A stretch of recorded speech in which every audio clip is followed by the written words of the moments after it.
In those days, Methuselah took a wife for his son Lamech, and she became pregnant, giving birth to a son. This child was unlike any other. His skin was as white as snow, with a flush of red like the blooming of a rose. His hair, long and white as wool, fell in soft waves, and his eyes were radiant and beautiful. When the infant opened his eyes, the light that poured from them illuminated the entire house, filling it with a brightness akin to the sun. In that moment, the child rose in the arms of the midwife, and as if guided by a higher power, opened his mouth and spoke words of blessing to the Lord of righteousness. Lamech, the child's father, was struck with terror. Overcome by fear, he fled from his home and went in haste to his father, Methuselah. He cried out, "I have brought forth a strange son, one unlike any man. He bears the likeness of the sons of the God of heaven, and his nature is different from ours.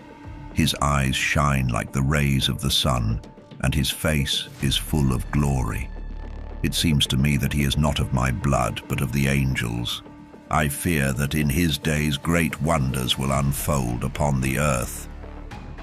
Lamech, trembling, pleaded with his father, "Now I ask of you, go to Enoch, our ancestor, and seek the truth from him, for he dwells among the angels and will surely know what this means."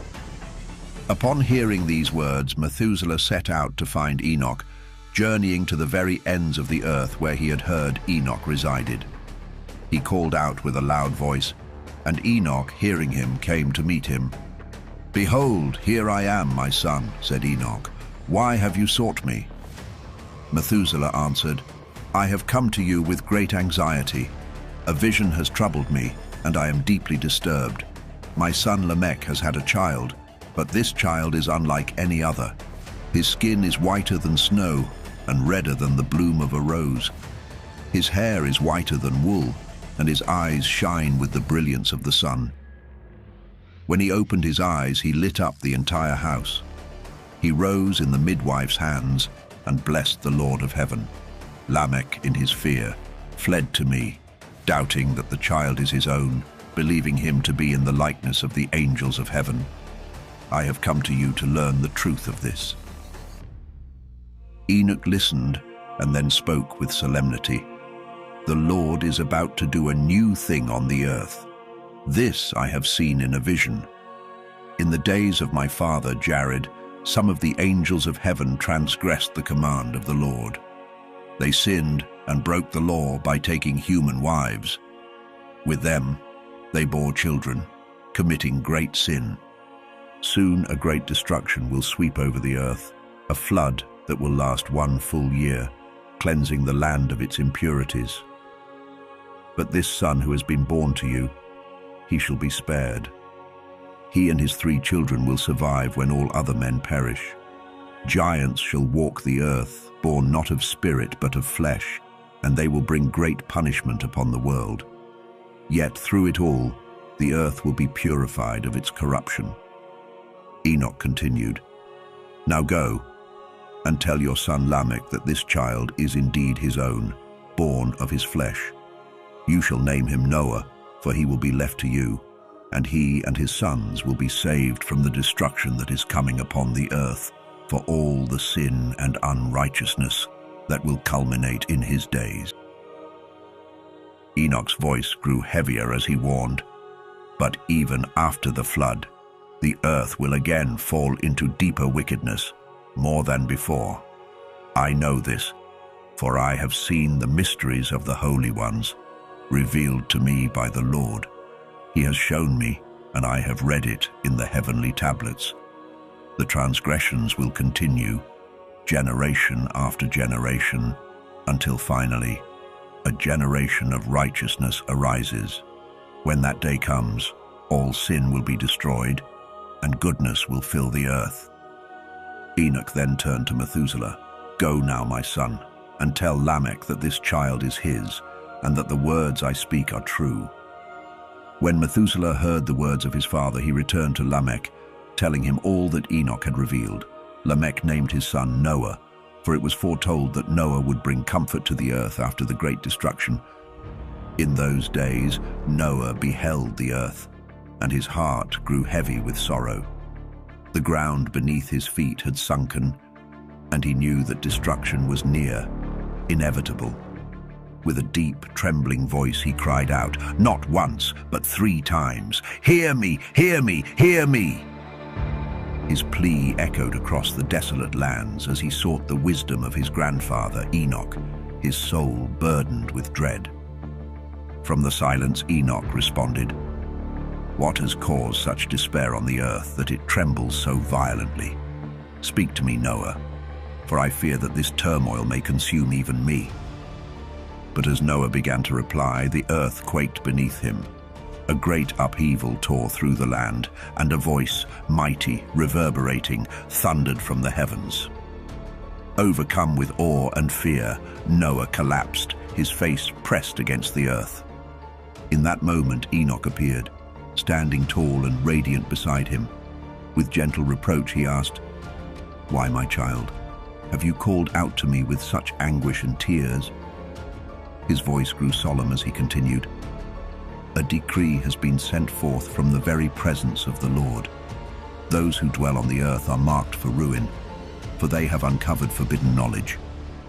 They have learned the hidden secrets of the angels, the violent ways of the Satans, and have tapped into powers never meant for man. They have mastered sorcery and witchcraft, and they have created molten images that curse the earth." He spoke of the mysteries they had stolen.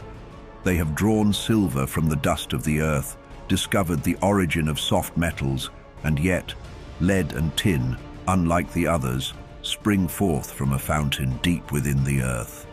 This fountain is guarded by an angel, a being of immense power and authority. Then Enoch took Noah by the hand, lifting him from the ground. "Go now, my son, for I have sought the Lord of spirits concerning this chaos that stirs the earth." His reply was clear. "Their judgment is sealed, and it shall not be delayed. Because of the sorceries they have unearthed, and the darkness they have embraced, the earth and all who dwell upon it will be swept away in destruction." With a grave tone, Enoch revealed the fate of those who had transgressed. "These sinners have no hope of repentance. They are damned for eternity, for they have unveiled what was meant to remain hidden. But fear not, Noah, for the Lord of spirits knows you are pure, untouched by this corruption. You are guiltless in his eyes." Enoch's voice softened, filled with both sorrow and hope. "The Lord has chosen your name to dwell among the holy. He will preserve you, even as the earth falls to ruin. And from your line a legacy shall rise, a royal and righteous seed, destined for great honor. A fountain of righteousness shall spring forth from your descendants, beyond measure and for all time." Then Enoch showed Noah the angels of punishment, fierce and ready, prepared to unleash the powers of the deep waters beneath the earth. They stood waiting to bring judgment and destruction upon all who walked the land. But the Lord of spirits held them back, commanding the waters to remain in check, for the time had not yet come. And so Noah departed from the presence of his grandfather, burdened with the knowledge of what was to come. In the days that followed, the word of God came to Noah. It was a voice like thunder, yet tender with love. "Noah, your fate has come before me, blameless and pure. You are a man of love and righteousness. Even now the angels are building a great wooden structure. When their task is complete, I will lay my hand upon it and bless it. From this vessel, the seed of life will emerge, and the earth will be renewed." God's promise was firm. "Your descendants shall be established forever. They will spread across the earth, not in desolation, but in abundance. They will be fruitful and multiply, and my blessing will rest upon them generation after generation." Then God spoke of the fallen angels. "Those who have brought unrighteousness upon the earth will be cast into the burning valley, the same valley your grandfather Enoch once showed you.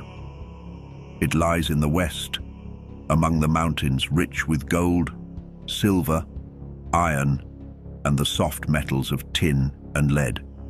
There, a great upheaval will take place, the very waters themselves convulsing with fire. The molten metal will pour forth, and from it will rise a stench of sulfur, joining the burning waters of the valley where the fallen angels are condemned. Noah saw the vision clearly, a valley of fire and flowing streams of molten metal, where those who led mankind astray would be punished for all eternity. But the waters that flowed through the valley would also serve a strange dual purpose. For the kings and the mighty, those who still walked the earth in pride, the waters would bring healing to their bodies. Yet even as their flesh was soothed, their spirits would be tormented, for they had denied the Lord of spirits. Each day they would see their punishment, and yet refuse to believe in his name. As the flames consumed their bodies, the torment of their spirits would grow, changing forever, in proportion to their suffering. Before the Lord of spirits, no word would go unjudged. Their fate was sealed, for they had followed the desires of their flesh and denied the Spirit of the Lord. In that day, the waters themselves would transform. When the fallen angels were punished in the fiery streams, the waters would grow cold. The springs of healing would turn bitter, and those who once sought refuge in their warmth would find only ice. Noah heard the archangel Michael declare, "This judgment upon the angels is a testimony for the kings and rulers of the earth. They have sought these waters for the healing of their bodies, but they will not see, nor will they believe that these same waters will one day burn with unquenchable fire, a fire that will consume them for eternity." In the aftermath of the judgment, my revered grandfather Enoch, with deep solemnity, bestowed upon me the sacred teachings inscribed in the Book of Parables. He meticulously gathered these ancient secrets and revealed them to me with reverent care, as though offering a priceless heirloom of divine wisdom. On that fateful day, Michael, the archangel of might and justice, turned to Raphael and spoke with a voice laden with dread and awe. "The weight of the Spirit, the severity of the judgment upon the hidden truths, is almost too much to bear," he said. "Who among us can endure such a profound and fierce judgment, a judgment so consuming that it causes even the steadfast to melt away?" With troubled resolve, Michael addressed Raphael once more. "Who among the heavenly hosts can remain unmoved by the anguish of this decree? How can any heart remain unshaken by the severity of the judgment that has been pronounced upon those who have led the earth astray?" When Michael stood before the Lord of Spirits, he declared with unyielding resolve, "I will not advocate for them before the Lord, for the anger of the Lord of Spirits burns fiercely against them. They have assumed the place of the Lord, usurping his authority. Therefore, all that was hidden, all that was kept from them, shall now be laid bare, and their fate is sealed for eternity. Neither angel nor man shall share in this judgment. They alone shall bear the weight of their eternal damnation. In the wake of this divine judgment, terror shall grip the hearts of the angels, who will tremble at the sight of the revelations they have shown to mankind. They will be the harbingers of fear, their own names whispered with dread among the earth's inhabitants. Behold the names of these angels, each a bearer of dark secrets and destruction. The first, Samjaza; the second, Artakifa; the third, Armen; the fourth, Kokabel; the fifth, Turael; the sixth, Rumjal; the seventh, Danjal; the eighth, Nekael; the ninth, Barakel; the 10th, Azazel; the 11th, Armaros; the 12th, Batarjal; the 13th, Busasejal; the 14th, Hananel; the 15th, Turel; the 16th, Simapeziel; the 17th, Jetrel; the 18th, Tumael; the 19th, Turel; and the 20th, Rumael, and Azazel once more as the chief among them. These are the leaders of the angels commanding over hundreds, fifties, and tens. Their names are etched in infamy. The first among them was Jekon, the one who led astray all the sons of God, bringing them down to the earth and leading them into the arms of mortal temptation through the daughters of men. The second, Asbael, imparted to these divine beings wicked counsel, guiding them into impurity by defiling themselves with human flesh. The third, Gadrael, revealed to humankind the grievous instruments of death, the blows and tools of demise, from shields to swords. He led Eve astray and showed mankind the implements of war and destruction, thus perpetuating suffering on the earth. The fourth, Penimu, imparted the knowledge of bitter and sweet, unveiling the secrets of wisdom that led humanity into sin through the invention of writing, an art that has caused untold transgressions from ages past until the present day. For men were never meant to validate their actions with ink and parchment. They were created pure and righteous, unmarred by the destructive knowledge that now consumes them. The fifth angel, Kasdejar, unveiled to humankind the malevolent strikes of spirits and demons, including the fatal smitings of the unborn in the womb, the serpent's bites, and the harms caused by the scorching heat. His revelations brought about the torment of spirits and bodies alike. The sixth, Casbael, revealed the sacred oath he had made with the holy ones, an oath whose power was both formidable and binding. This oath had been entrusted to Michael, holding within it the strength to command and enforce divine order. The secrets of this oath are mighty. It was through this oath that the heavens were established before the world was made, and the earth was founded upon the waters.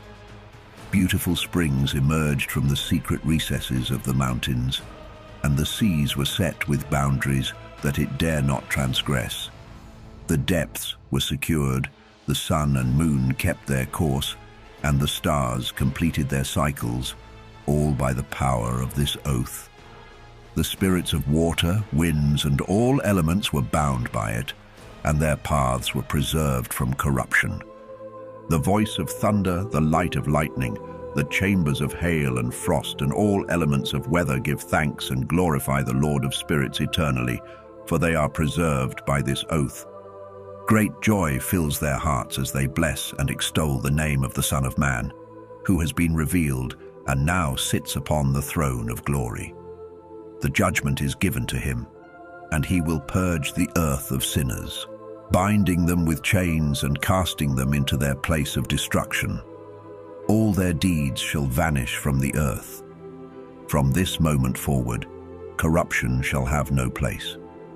The Son of Man, having taken his throne, will banish all evil before his presence. His word shall be strong and potent before the Lord of spirits.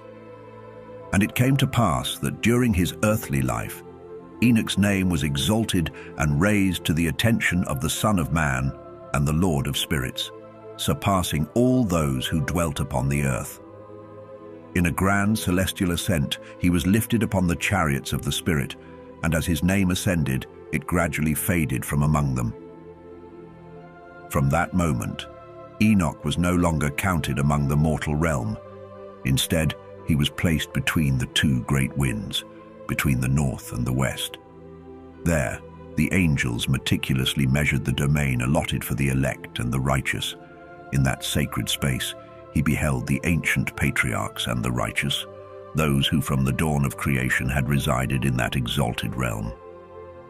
It was after this momentous event that Enoch's spirit was transported to the heavens, ascending to the divine realms.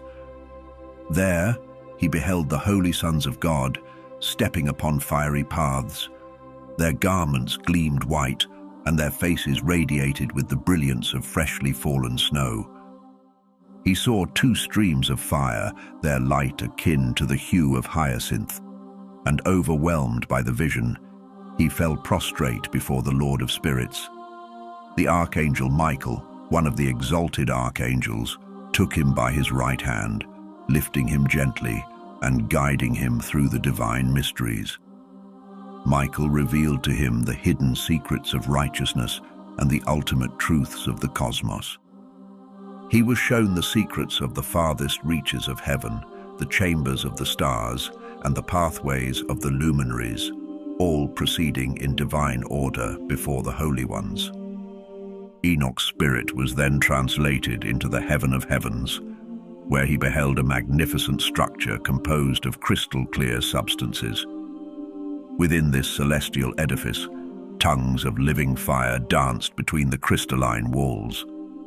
He witnessed the girdle encircling this fiery house, adorned with streams of living fire flowing from all four sides. Seraphim, cherubim, and Ophanim, celestial beings who neither slumber nor rest, stood in vigilant guard around the throne of divine glory. Enoch beheld an innumerable host of angels, thousands upon thousands, and 10,000 times 10,000, encircling the divine house. Among them were Michael, Raphael, Gabriel, Phanuel, and other holy angels of the highest order, all moving in and out of that sacred place. From that celestial abode emerged Michael, Gabriel, Raphael, Phanuel, and countless holy angels. Accompanying them was the head of days, his head radiant and pure as wool, his attire beyond description. Overwhelmed, Enoch fell on his face, his entire body slackened, and his spirit was transformed. In this state of divine ecstasy, he cried out with a mighty voice, imbued with the spirit of power, and he blessed, glorified, and extolled the Lord of spirits. The blessings that flowed from Enoch's lips were received with great favor by the head of days. The head of days, accompanied by Michael, Gabriel, Raphael, Phanuel, and an uncountable multitude of angels, approached him. In a voice filled with reverence, the angel spoke to him. "Behold the Son of Man, born unto righteousness. Righteousness envelops him, and the righteousness of the head of days shall never depart from him." The angel continued, "He brings to you a message of peace, a peace that has emanated from the creation of the world and shall endure forever. Walk in his ways, for righteousness shall never abandon him. In his presence you shall find your dwelling and your heritage, and you shall be eternally united with him. Thus shall the Son of Man enjoy length of days, and the righteous shall walk in peace and integrity in the name of the Lord of spirits, forever and ever." Enoch continued to unveil the divine knowledge imparted to him, revealing the profound secrets of the celestial bodies and their movements. Under the guidance of Uriel, the holy angel, Enoch was shown the intricate mechanisms of the heavens. Uriel disclosed to Enoch the precise laws governing the celestial bodies, illustrating how each luminary follows its designated path, according to their orders, dominions, and seasons. These laws are set to remain in place until the dawn of the new creation, which will last for eternity.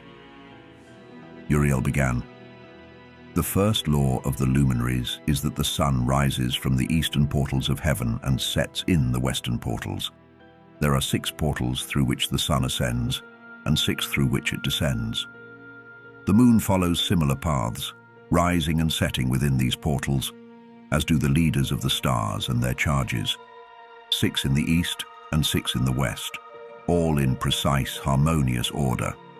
Additionally, there are many windows flanking these portals on both the right and left. The great luminary, the sun, emerges first. Its circumference mirrors the expanse of the heavens, and it is ablaze with radiant and warming fire.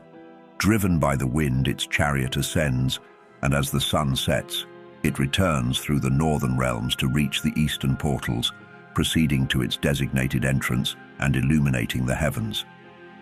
In the first month, the sun rises through the 4th of the 6 eastern portals, which contains 12 window openings.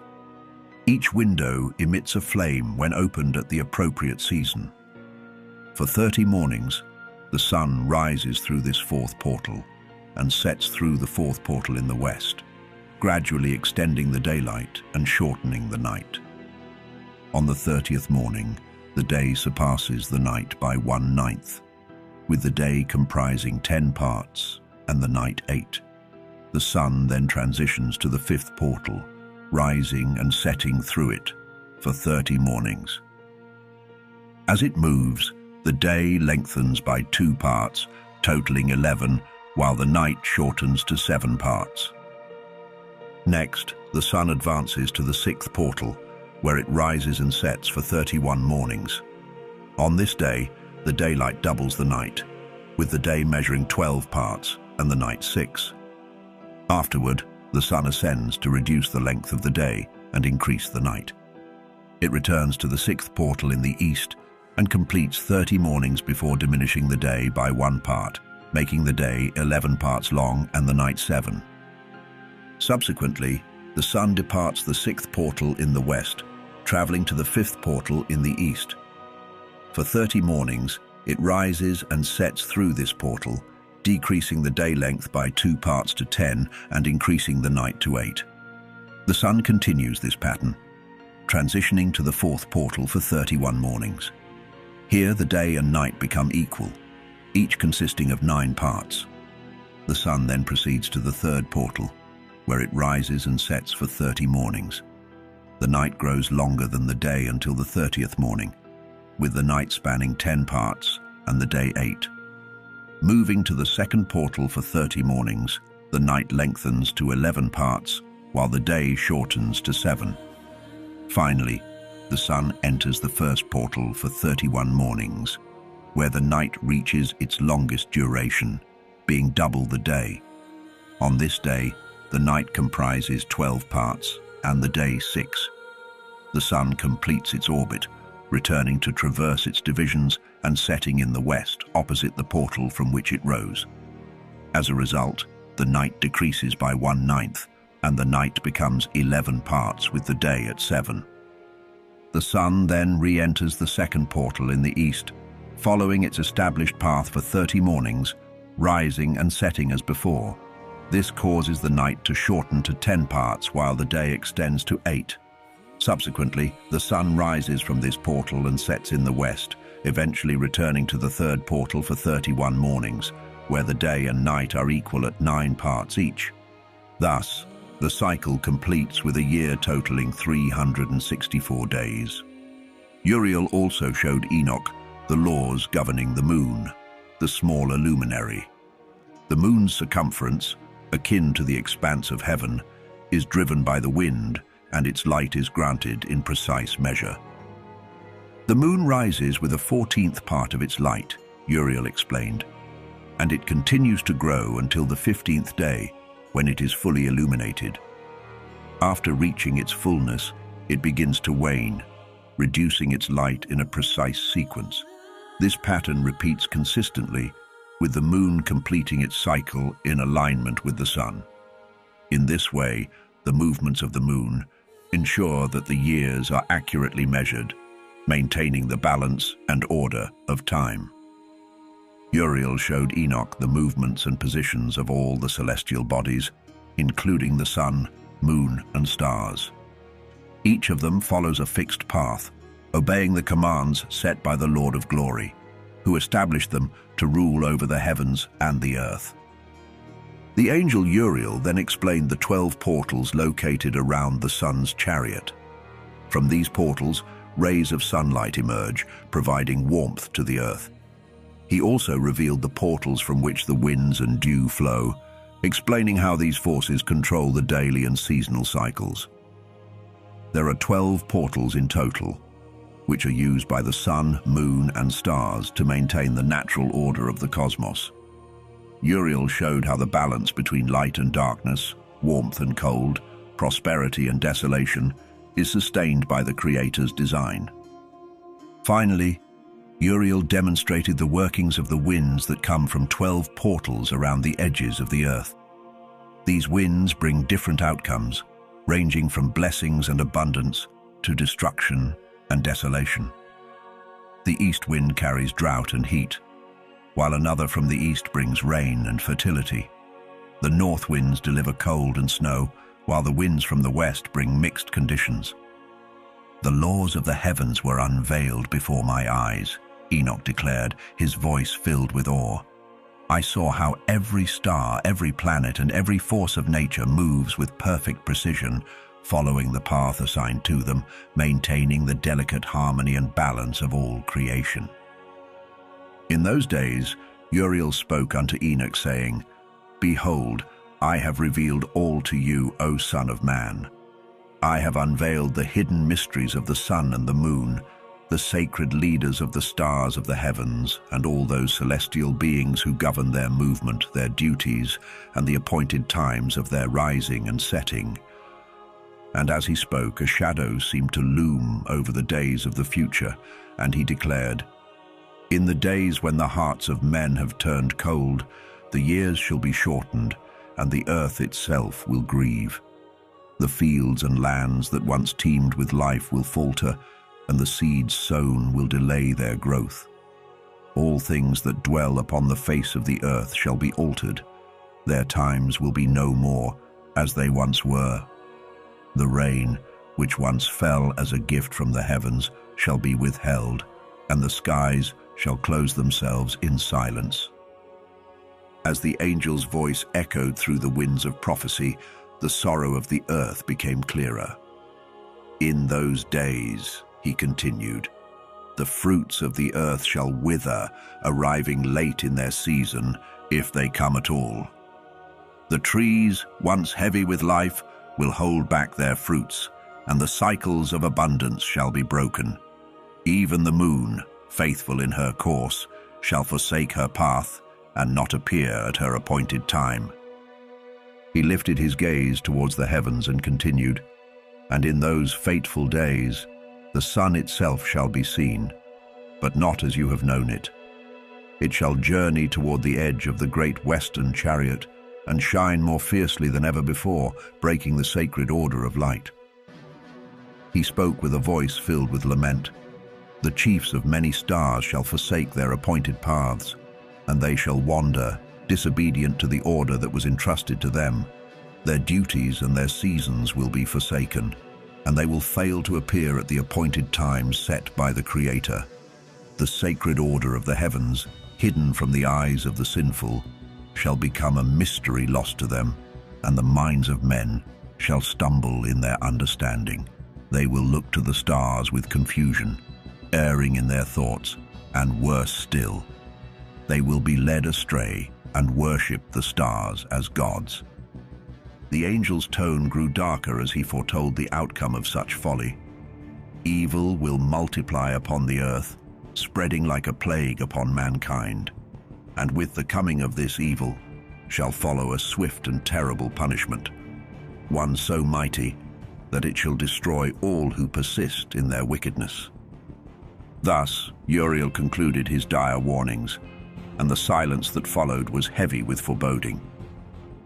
In another moment of divine revelation, Uriel then called upon Enoch and said unto him, Behold, gaze upon the heavenly tablets, read what is inscribed upon them, and take heed of every single detail, for the wisdom contained within is for your understanding. Enoch, with reverence, observed the heavenly tablets and read the inscriptions written by the hand of the Almighty. In them were contained all the deeds of mankind, from the beginning of the earth until the remotest generations yet to come. As he read and comprehended the vastness of human history, Enoch's heart was moved, and he blessed the great Lord, the eternal King of glory, for all his wondrous works. His lips spoke praises for the Lord's unending patience, and he blessed him for his mercy upon the children of men. And Enoch, filled with wisdom, declared, Blessed is the man who dies in righteousness and goodness, for there is no record of wrongdoing against him. In his name, no day of judgment shall ever be found. When these revelations had been made known to Enoch, the 7 holy ones, who had been his guides, brought him back to his earthly abode. They stood before the door of his house and spoke, saying, Enoch, you must now declare these truths to your son Methuselah and to all your children.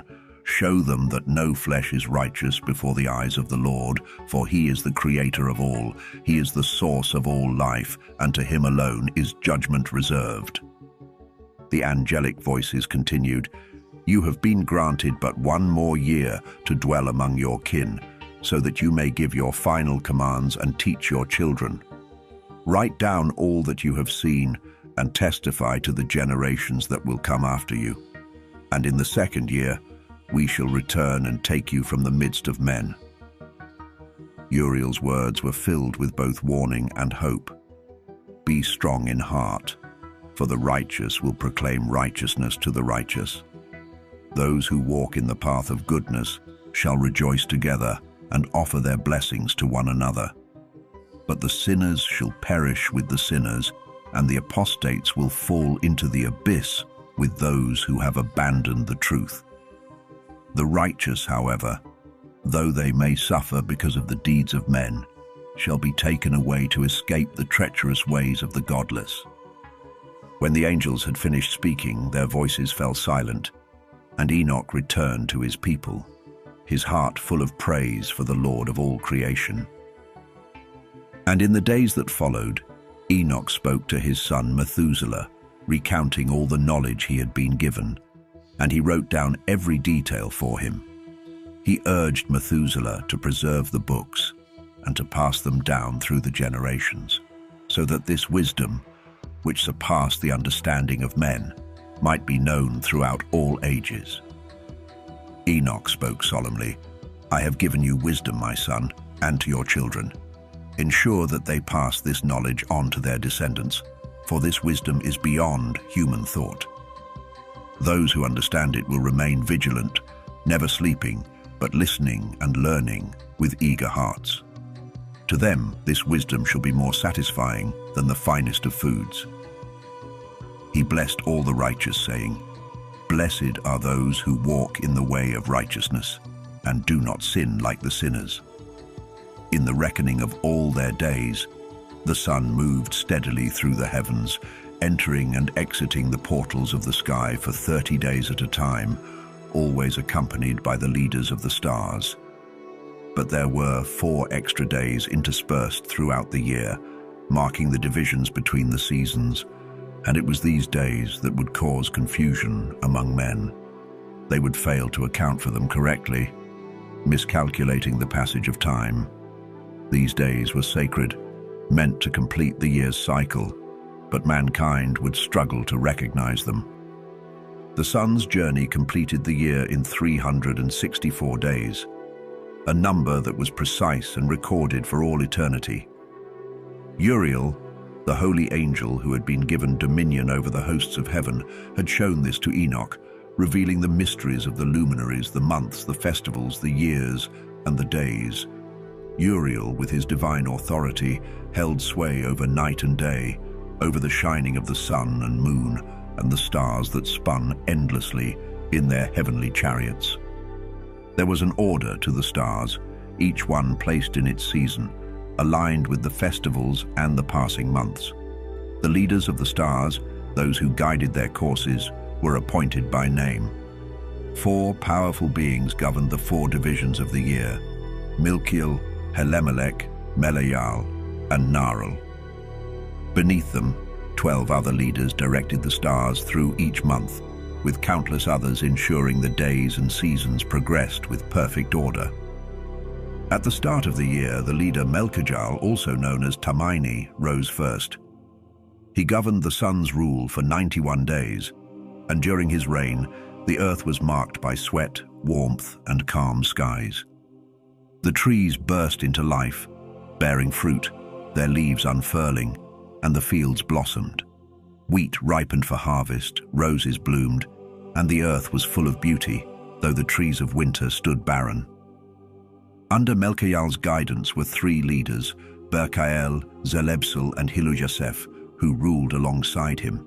But as his dominion ended, another rose, Helemelech, also called the Shining Sun. His reign too spanned 91 days, but the earth felt the burn of intense heat and dryness. The fruits ripened, heavy and sweet, ready for harvest. The sheep mated and carried their young, and the fields were gathered, their bounty collected in preparation for the winepress. During this time, the leaders who served under Helemelech were Gidaljal, Keel, Heel, and Asphale. each guiding their own order, until once again their rule came to its inevitable end, and the cycle continued, unbroken, as it had been ordained by the Creator himself. And now, Methuselah, my son, listen closely, for I will share with you all the visions that have been revealed to me. These visions, given by the Almighty, have been heavy upon my spirit, and I will recount them to you in their entirety. There were 2 great visions before I took a wife, each one different from the other. The first came when I was still learning the ways of writing, a time when my mind was young and eager. The second, far more terrible, came before I married your mother. It was then that I was shown a dreadful sight, one that chilled me to the core, and in my distress I turned my heart to the Lord in prayer. In that moment, I had laid myself down in the house of my grandfather, Mahalalel. As I slept, the vision overtook me, and I saw the heavens collapse. The very firmament above us was torn away and fell, plunging to the earth with an overwhelming force. And when it struck the earth, I watched in horror as the ground opened into a vast abyss. The mountains, once steadfast and towering, were hurled upon each other, one upon the other, while the hills sank into the depths. Even the great trees, rooted in the earth since ancient times, were ripped from their foundations, cast into the abyss below, as if they were nothing. And then, from the depths of my soul, a word arose, and my mouth was filled with a cry. I lifted my voice and shouted, "The earth is destroyed." At that moment, my grandfather Mahalalel awakened me from my slumber, hearing my cries. He spoke to me with great concern. "Why do you wail so, my son? What has caused this lamentation within you?" I told him of the vision that had been shown to me, every dreadful detail of it. His face grew grave as he listened, and he said, "What you have seen is terrible indeed, my son. Your dream vision reveals the hidden secrets of the world's sin, and the weight of this sin will drag the earth into the abyss. It shall be destroyed with a mighty destruction." He looked at me with urgency and said, "Now rise, my son, and petition the Lord of glory, for you are faithful in his sight. Pray that he might leave a remnant upon the earth, that he does not utterly wipe out all of creation." My heart trembled at his words, and he continued, "For from the heavens this destruction will come, and the earth will be consumed by it." After that I arose and prayed with all my strength. I implored and beseeched the Lord to have mercy, and I wrote down my prayer for the generations to come. I promised that I would show everything to you, Methuselah, so that you might understand the gravity of what is to come. And after my prayer, I went outside and looked upon the heavens. I saw the sun rising in the east, casting its light over the world as it had since the beginning of time. The moon was setting in the west, and a few stars still lingered in the sky. The earth, despite what I had seen, still moved in the rhythm set by the Creator from the dawn of time. And I blessed the Lord, the God of judgment, praising him for his works. For he had made the sun to rise each day, to travel across the sky, following the path that he alone had ordained. Then, with hands lifted high, I praised the Holy and Great One. With the breath given to me by the Lord and the tongue of flesh created for the children of men, I spoke in his name. Blessed art thou, O Lord, King of kings. Great and mighty is thy power, and everlasting is thy greatness. Thou art the Lord of all creation. The heavens are thy throne, and the earth is thy footstool forevermore. All dominion and power belong to thee, for throughout all generations thy reign endures. I continued in my praise. Thou hast created all things, O Lord, and nothing is too difficult for thee. From thy throne wisdom flows unceasing, and from thy presence nothing departs. Thou knowest and seest all, for nothing is hidden from thy sight. But as I prayed, my heart grew heavy with sorrow, for I knew that even the angels, the very hosts of heaven, had trespassed against the Lord. And upon the flesh of men, God's wrath would remain until the day of great judgment. I cried out, "O God, O great King, I implore thee, hear my prayer. Leave me a posterity on this earth. Do not destroy all flesh. Do not let the world be left barren and without inhabitant, succumbing to eternal destruction." With a trembling voice I pleaded, "Let thy wrath fall upon the wicked, but let the righteous be as a seed planted in eternity. Hide not thy face from me, O Lord, hear the prayer of thy servant." After this, another vision came upon me, and I must tell you, my son, all that I saw. Enoch lifted his voice and spoke to Methuselah, "Listen carefully, my son, to the dream vision of your father. Before I took your mother, Edna, as my wife, I saw a vision while lying on my bed. In this vision, I beheld a great bull emerging from the earth, its coat as white as snow. Following it came a heifer, and with her 2 more bulls appeared, one black and the other red. Then the black bull gored the red one and chased him across the earth, and I could see the red bull no more. The black bull grew larger, and the heifer followed him, and from them many oxen were born, each resembling the black bull. I saw that the first cow left the presence of the white bull to search for the red one, but she could not find him.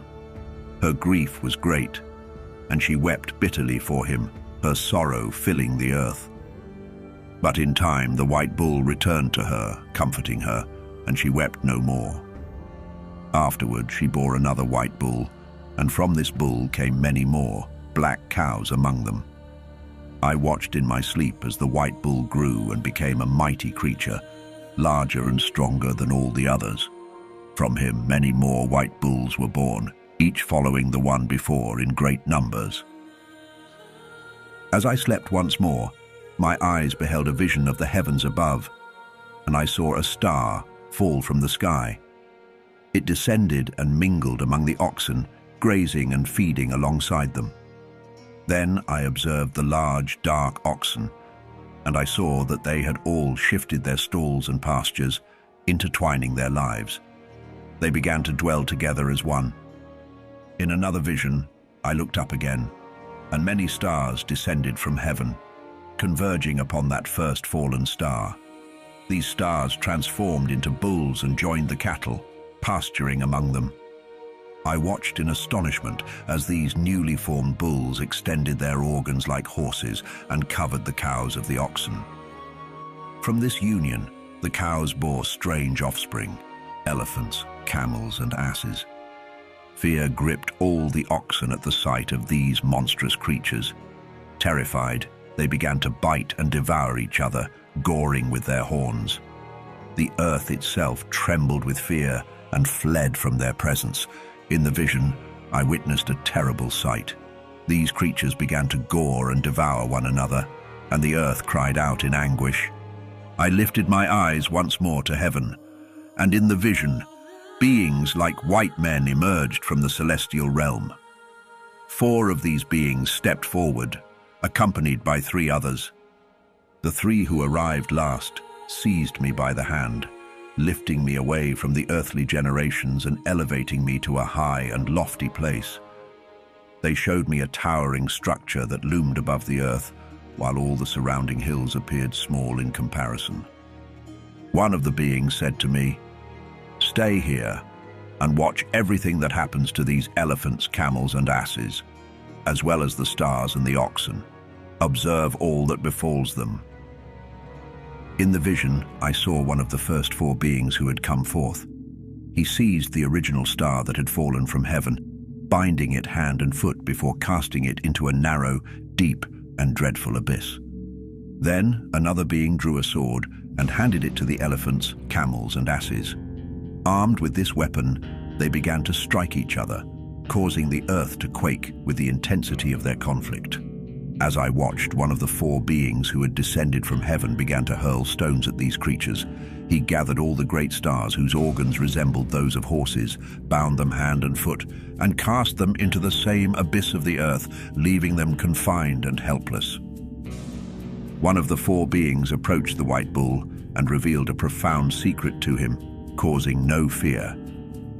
The bull, transformed into a man, constructed a magnificent vessel for himself and dwelled within it. Alongside him, 3 other bulls took refuge in the vessel, their presence shielded within.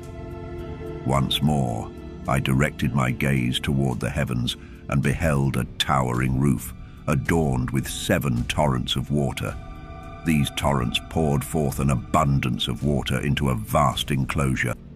I looked again, and fountains erupted on the floor of that great enclosure, causing the water to rise and swell.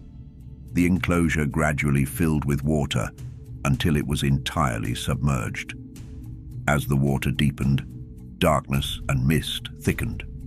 The water crested above the enclosure's height and began to overflow, covering the earth beneath. All the cattle within the enclosure were gathered together, and I watched as they sank, consumed by the rising waters and perished within their depths. The vessel, however, remained afloat, while all the oxen, elephants, camels, and asses sank beneath the water, disappearing from sight and meeting their doom. In the vision, I saw the torrents recede from the towering roof, revealing the earth's surface. Chasms were filled, and new abysses opened up. The waters drained into these new chasms, making the earth visible once again. The vessel settled on solid ground as darkness receded and light emerged. The white bull, now a man, emerged from the vessel along with the 3 bulls who had accompanied him. One was white like him, another was blood red, and the last was black. The white bull departed from them. The bulls began to create beasts of the field and birds, leading to the emergence of diverse species: lions, tigers, wolves, dogs, hyenas, wild boars, foxes, squirrels, swine, falcons, vultures, kites, eagles, and ravens. Among these, a new white bull was born. Conflict arose among these creatures, but the newly born white bull fathered a wild ass and another white bull. The wild asses multiplied from this lineage. The bull, born from the first white bull, sired a black wild boar and a white sheep. The wild boar produced many offspring, while the sheep gave birth to 12 lambs. As the 12 lambs grew, one was given to the wild asses, who then passed it to the wolves. This sheep matured among the wolves. The lord of the sheep gathered the 11 remaining lambs and brought them to live and graze among the wolves. The flocks multiplied, growing numerous. The wolves, terrified of the increasing sheep, oppressed them fiercely, destroying their young and casting them into a river of great waters. The sheep cried out in anguish over their lost young and pleaded with their lord. One sheep, having escaped the wolves, fled to the wild asses. I witnessed the sheep's lament and their fervent pleas to their lord, who descended from his exalted dwelling in response. He called the sheep that had escaped and instructed it to warn the wolves not to harm the sheep. The sheep, following the Lord's command, went to the wolves, accompanied by another sheep. Together they entered the wolves' assembly and admonished them to cease their attacks on the sheep. Despite this, I saw how the wolves continued to oppress the sheep with all their might, causing them to cry out in distress. The Lord came to the sheep, and they began to fight against the wolves. The wolves, in their turn, lamented, but the sheep's cries ceased. I observed as the sheep left the wolves behind, while the wolves, blinded and enraged, pursued them with relentless vigor. The Lord of the sheep led them, his presence radiant and awe-inspiring. All the sheep followed him, their faces illuminated by his glory. The wolves chased the sheep until they reached a vast sea. The sea parted, standing as walls of water on either side, with their Lord guiding them and placing himself between the sheep and the wolves. As the wolves, unable to see the sheep, ventured into the sea, they followed them into the midst of the waters, their pursuit unceasing. As the wolves caught sight of the Lord of the sheep, they turned in terror to flee from his formidable presence. The sea, however, gathered itself and returned to its original state. The waters surged and rose, ultimately engulfing the wolves. I witnessed the dreadful scene as every wolf that had pursued the sheep was drowned and perished in the swelling sea. Yet the sheep escaped from the watery deluge and ventured into a barren wilderness, devoid of water and sustenance. In this desolate land, their eyes were opened to their surroundings. I observed the Lord of the sheep tenderly pasturing them, providing both water and grass, while the leading sheep guided them. The leading sheep ascended to the peak of a towering rock, and the Lord of the sheep sent it back to the flock. I saw the Lord of the sheep standing before them, his appearance majestic, awe-inspiring, and fearsome. The sight of him instilled profound fear in the sheep. They trembled and quaked in his presence, crying out to the leading sheep, "We cannot endure the sight of our Lord, nor stand before him." The leading sheep climbed again to the top of the rock, but the sheep began to lose their way and wander from the path it had shown them, though the sheep remained unaware of their deviation. The Lord of the sheep grew exceedingly wrathful with them. The leading sheep, sensing this, descended from the rock and found the majority of the sheep blinded and strayed. Upon encountering the straying flock, they trembled in fear at its presence and longed to return to their safe pastures. The leading sheep gathered other sheep and went to those who had wandered. It began to cull the wayward sheep, instilling fear in them, and thereby leading the strays back to their fold. In the vision, I saw the leading sheep transform into a man and construct a grand house for the Lord of the sheep, placing all the sheep within it. I saw how the sheep met with the leading sheep that had become a man, who then fell asleep. The grand sheep perished, and smaller ones rose in their stead, leading the flock to a new pasture and a flowing stream of water. The leader, now a man, withdrew from the sheep and fell asleep, causing great mourning among the flock. They cried out desperately for their lost leader. Eventually, the sheep ceased their cries and crossed the stream. New leaders emerged, 2 sheep taking charge where the old ones had fallen asleep.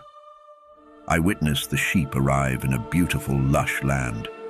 The sheep thrived and were satisfied in this pleasant place where the house stood among them. At times their vision was clear, and other times it was obscured, until a new sheep arose to lead them, restoring their sight. As the sheep faced challenges from dogs, foxes, and wild boars, the Lord of the sheep raised a ram from their midst to lead them. The ram fought fiercely against the predators, ultimately destroying them all. However, the ram that had once been glorious grew corrupt and began to assault and trample the sheep, misusing its power. The Lord of the sheep appointed another lamb, transforming it into a ram to replace the fallen leader. This new ram became the prince and leader of the sheep. But during these events, the sheep continued to suffer from oppression by the dogs. The first ram pursued the second, but the second ram fled in fear. Eventually, the dogs overpowered and brought down the first ram. The second ram then took charge, leading the sheep. The flock multiplied and grew, while the predators fled in fear before the ram's might. The ram defeated the wild beasts, which no longer had power over the sheep. The ram fathered many sheep before falling asleep. A young sheep then succeeded him as ram and became the new leader. The house grew large and expansive, built for the sheep, and a towering structure was erected for the Lord of the sheep. This house, though low, was overshadowed by the grand tower where the Lord resided, and the sheep provided a full table before him. Yet I saw that once again the sheep strayed and forsook their house. The Lord of the sheep sent emissaries from among them, but these were slain by the sheep. One emissary survived and cried out over the flock, but the Lord saved it and brought it to me to dwell there.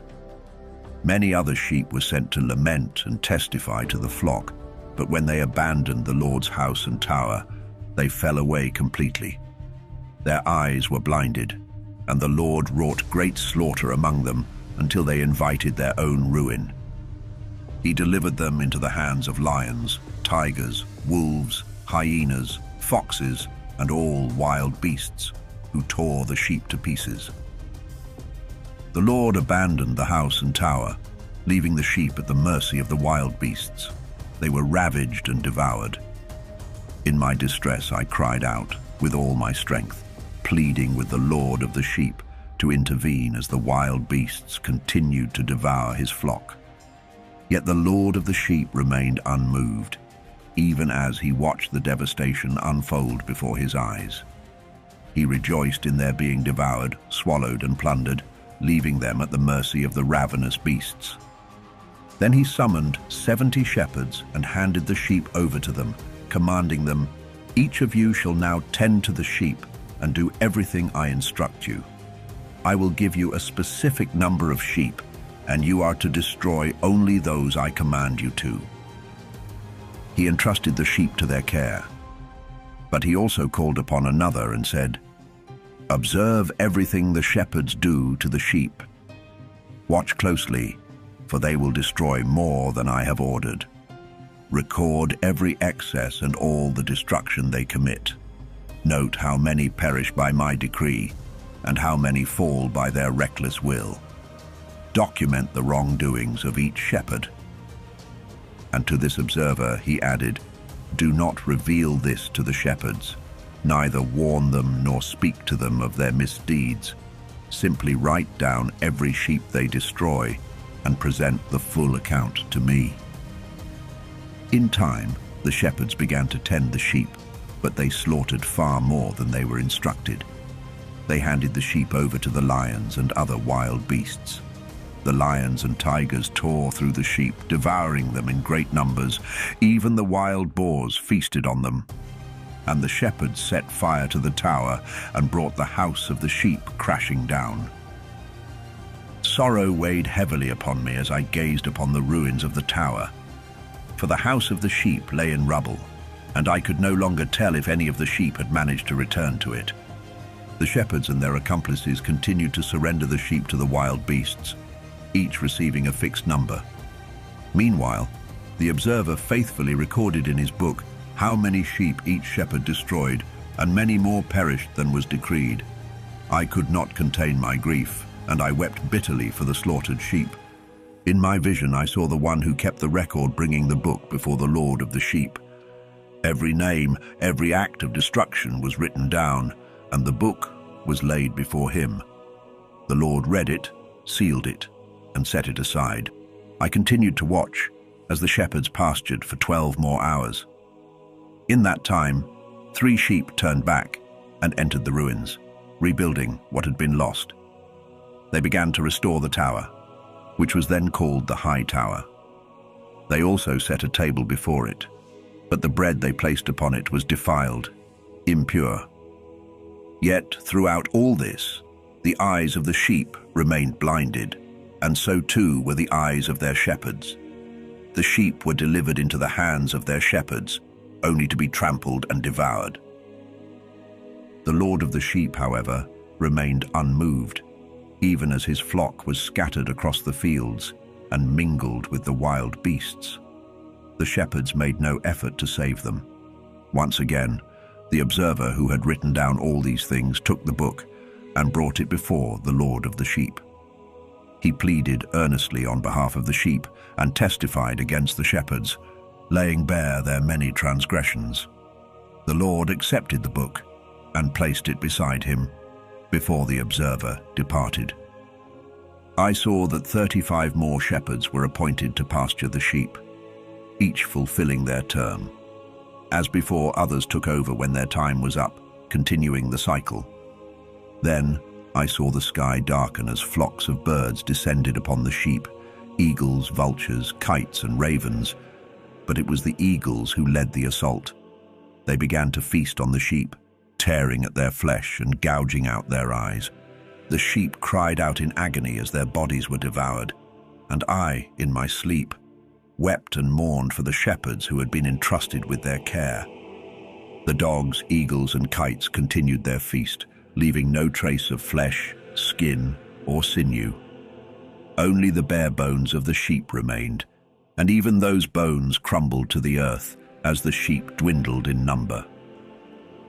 I watched as 23 more shepherds took up their duties, each fulfilling their period, spanning 58 more times. But amidst this horror, new lambs were born to the white sheep. Their eyes opened, and they began to cry out to the rest of the flock. Though the lambs called to their elders, the older sheep were deaf to their pleas, their ears blind to the truth. Then I saw the ravens swoop down upon the lambs. One lamb was seized, dashed to the ground, and devoured. Yet despite this, horns began to grow upon the lambs, though the ravens tried to tear them down. In time, one sheep sprouted a great horn, and its eyes were opened fully. This sheep turned and gazed upon the others, crying out to them. The rams heard the call, and they all rushed toward the one with the great horn. Even after all of this, the eagles, vultures, ravens, and kites continued their merciless attack, swooping down upon the sheep and tearing into them, devouring their flesh. And though the sheep suffered, they remained silent, while the rams cried out in sorrow and anguish. The ravens, desperate to overpower the ram, fought fiercely against it, seeking to break its mighty horn, yet they had no strength to defeat it. I watched as the shepherds, along with the eagles, vultures, and kites, called upon the ravens to shatter that ram's horn.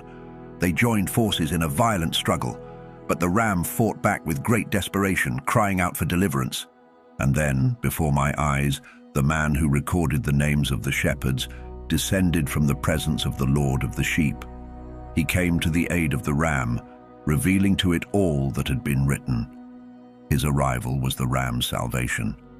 At last, the Lord of the sheep appeared, his wrath burning like an unquenchable fire. Upon seeing him, all who had gathered, shepherds, beasts, and birds alike, fled in terror, scrambling to escape his gaze. They were cast into his shadow, consumed by fear. The eagles, vultures, ravens, and kites were all gathered together, and the sheep of the fields came as well, uniting with the beasts and birds in their efforts to break the ram's horn. But I saw the man who had written the book open it, presenting the record of the 12 last shepherds. They had wrought greater destruction than any before them. The Lord of the sheep saw this and was filled with fury. The Lord took his staff of wrath in hand, and with a mighty blow he struck the earth. The ground split open, and all the beasts and birds of the heavens that had tormented the sheep were swallowed by the earth, which closed upon them, sealing their doom. Then I saw that a great sword was given to the sheep. With this weapon they rose against the beasts of the field, slaying them in vengeance. The beasts and birds fled from the sheep, but none could escape their wrath. In the land of peace, a great throne was erected, and the Lord of the sheep seated himself upon it. The man who had written the book brought out the sealed records and opened them before the Lord. The Lord called forth 7 men, clothed in white, and commanded them to bring before him the stars, whose hidden sins were like the impurities of horses. These stars were brought before him, trembling in judgment. Then the Lord turned to the man who had been recording all the events and said, "Take those 70 shepherds, those to whom I entrusted the sheep, and who, acting out of their own will, slaughtered far more than I commanded. And behold, I saw that they were all bound, and they stood before the Lord, trembling in their guilt. Judgment was passed first upon the stars. They were found guilty, condemned, and cast into a blazing abyss filled with unrelenting flames, burning pillars of fire. The 70 shepherds faced their judgment next, and they too were found guilty. They were hurled into the same fiery abyss, their fate sealed. As I continued to watch, the earth opened yet again, revealing another abyss of fire in its depths. The blinded sheep were brought before it, and they too were judged. All were found guilty, and one by one they were cast into the flames, where they burned until nothing remained but ashes. This abyss lay to the right of the house of the sheep. I watched in horror as the sheep burned, their very bones consumed by the fire. And then I saw the house of old, the house that had sheltered the sheep, being folded up. Its pillars, beams, and ornaments were all taken down and carried away, placed in a distant land to the south. But then a new house appeared, greater and more magnificent than the first. It was set up in the place of the old, its pillars stronger, its decorations grander. All the sheep that remained were gathered into this new house. As I looked upon the scene, I saw all the beasts of the earth and birds of the sky bowing in submission to the sheep. They made supplications and obeyed the sheep in all things. The Lord of the sheep rejoiced greatly, for all the sheep had returned to his house. In that moment, the three men clothed in white, who had once taken me by the hand, appeared again. They, along with the ram, lifted me up and placed me in the midst of the sheep, just before judgment was to commence. The sheep were now clothed in pure white wool, abundant and clean. All those who had been destroyed or scattered were gathered in the new house, and the Lord rejoiced with overwhelming joy at their return, for they were now good and faithful. I watched as the sword, once given to the sheep, was taken back into the house, and it was sealed before the presence of the Lord. All the sheep were invited into the house, though it could not contain them all, for they were so numerous. Suddenly, all their eyes were opened, and they beheld the goodness that surrounded them. Not one among them was blind, for all could see clearly. I saw that the house was vast and spacious, filled to the brim with the sheep. Then from among them a white bull was born with large horns. All the beasts of the field and birds of the sky feared him and sought his favor, making petitions to him without ceasing. I watched as the generations of the sheep were transformed, one after the other, until they all became white bulls. Among them, the first one became a lamb, but this lamb grew into a mighty beast with great black horns upon its head. The Lord of the sheep rejoiced over this lamb and all the oxen. In the midst of them, I fell into a deep sleep, and when I awoke, I had seen everything. This is the vision that came to me in my sleep. When I awoke, I blessed the Lord of righteousness and glorified his name. But I could not stop weeping. Tears flowed without end as the weight of all I had seen overwhelmed me. I wept because I knew that everything would come to pass, and all the deeds of men, each in their time, had been revealed to me. That night, I remembered my first dream, and the vision filled me with sorrow and unrest. I wept for what I had witnessed, for the fate of all was laid bare before me.